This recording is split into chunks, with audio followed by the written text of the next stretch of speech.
சட்னிங்க.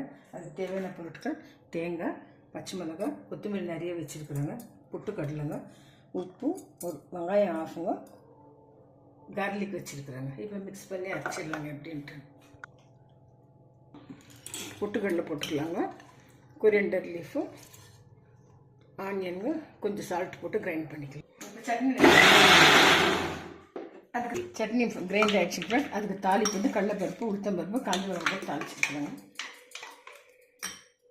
Coriander leaf chutney ready ஆகிடுச்சுங்க friends. இப்போ ராகி தோசை போட்டுக்கலாங்க ஃப்ரெண்ட்ஸ். ராகி தோசைக்கு கொஞ்சம் நெய் போட்டுக்கலாங்க. ராகி நெய் தோசை ரெடி ஆகிடுச்சுங்க ஃப்ரெண்ட்ஸ். ராகி நெய் தோசை ரெடி ஆகிடுச்சுங்க ஃப்ரெண்ட்ஸ். மல்லி சட்னி, கொத்தமல்லி சட்னி ரெடி ஆகிடுச்சுங்க. இது ரொம்ப ஆப்டாக இருக்கும் ராகி தோசைக்கு. சாப்பிட்டதுக்கப்புறம் ஃபில்டர் காஃபி வச்சுருக்குறாங்க. நீங்களும் சட்னி ட்ரை பண்ணுங்கள். ராகி தோசைக்கு, இட்லிக்கெல்லாம் ரொம்ப நல்லா இருக்குங்க. தேங்க்யூ ஃபார் வாட்சிங் ஃப்ரெண்ட்ஸ்.